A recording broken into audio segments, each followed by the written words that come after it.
Yang paling dahsyat, kalimat Bismillahirrahmanirrahim, itu kalau diucapkan dengan benar, itu belum minta pun Allah bisa mengabulkan apa yang kita butuhkan dalam hidup, walaupun permintaan itu belum diucapkan. Ada orang yang belum minta, langsung dipenuhi.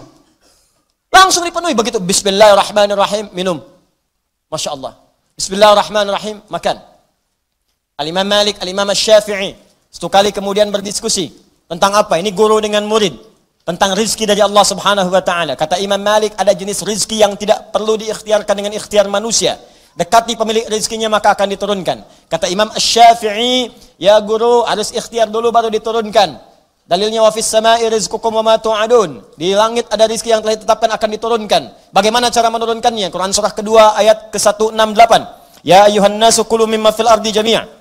Hei manusia, kulu mimma fil ardi halalan thayyiba. Hei manusia, ayo semuanya cari makan, cari makan, cari makan. Kerja supaya dapat bagian dari makanan dengan halal dan thayyib. Kerja dulu baru dapat. Tidak sepakat, wajar, tapi saling menghormati di situ. Al-Imam Asy-Syafi'i pamit dulu, begitu keluar kemudian mendapati satu kebun anggur sedang panen. Begitu lewat, ada tawaran, "Oi, anggurnya banyak, siapa yang mau bantu panen, boleh ambil dari situ." Maka datanglah Imam Asy-Syafi'i ikut bantu di situ. Begitu selesai, diberikan bagian anggur yang segar, besar, enak, di tengah suasana panas yang sedang menyerik. Maka ketika menerima anggur itu senang, Masya Allah. Bukan karena terima anggurnya, karena ingat diskusi beliau dengan gurunya. Kata beliau, kerja dulu baru dapat anggur. Kalau tadi saya lewat saja, nggak bantuin metik anggur, nggak akan dapat si anggur ini. Maka terbersit di kepalanya, beliau mendapatkan kebenaran dari pendapatnya. Maka pulang ke gurunya, dicuci anggurnya, disiapkan, dihidangkan dengan, Masya Allah, cara menghidangkan yang sangat luar biasa beradab.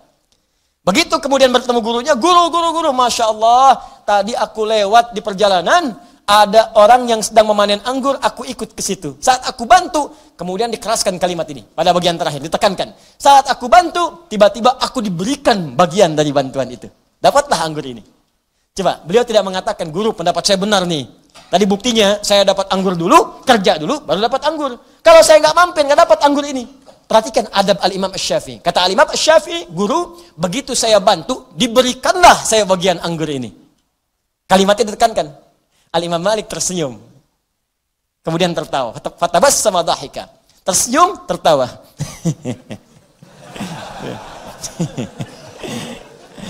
Asy-Syafi'i Muhammad bin Idris. Saya sebelum ke sini, waktu akan mengajar, siang-siang terik panas, saya membayangkan bagaimana nikmatnya kalau makan anggur yang besar, enak dan indah. Tiba-tiba kamu datang bawa anggur. Yang saya keluar mau ngajar, panas terik begini, membayangkan nikmatnya kalau ada anggur yang besar, yang enak. Tiba-tiba kamu datang bawa anggur. Kedua pendapat mereka benar. Satu ikhtiar, satu yang kedua mendekati Allah. Karena ada 8 jenis rizki dalam Al-Quran. Dan keduanya tertawa bersama, makan anggur bersama. Jadi jangan sampai perbedaan pendapat itu menghalangi Anda untuk minum teh bersama. Nggak harus saling melaporkan. Paham ya? Jelas, diskusi, datang belajar, itu biasa saja gitu. Ya, itulah. Nah, yang mau saya kembalikan ke sini, perhatikan maknanya. Jadi ada orang-orang tertentu yang ketika mengucapkan Bismillahirrahmanirrahim, Allah berikan sebelum dia meminta. Jadi pertanyaannya, apakah semua orang yang membaca Bismillahirrahmanirrahim akan langsung mendapatkan sifat Rahman Allah di dunia? Dan langsung bernilai pahala? Karena tidak semua ternyata yang mengucapkan Bismillahirrahmanirrahim saat minum, minumannya menjadi berkah. Tidak semua yang Bismillahirrahmanirrahim saat makan, makanannya menjadi berkah. Tidak semua yang Bismillahirrahmanirrahim saat bekerja, hartanya menjadi berkah. Kalau berkah, asasnya manfaat. Dari semua harta yang Anda kumpulkan di rumah, berapa yang bermanfaat? Baju, pakaian, kendaraan. Ayo lihat koleksi kendaraan Anda. Berapa kali dipakai ke masjid? Berapa kali digunakan ke majelis ta'lim? Pakai dunia saja. Kalau cuma dipakai dunia, jangankan Anda yang belum beriman pun bisa. Coba lihat banyak orang punya kendaraan. Pakai hanya untuk weekend saja. Pakai hanya untuk tamasya saja. Pakai untuk hanya kepernikahan. Banyak yang seperti itu. Anda jangan dulu bangga. Pertanyaannya, semua itu dihisab. Pernah nggak dipakai ibadah? Itu buka lemari pakaian Anda tuh. Berapa yang pernah digunakan untuk ibadah? Ayo.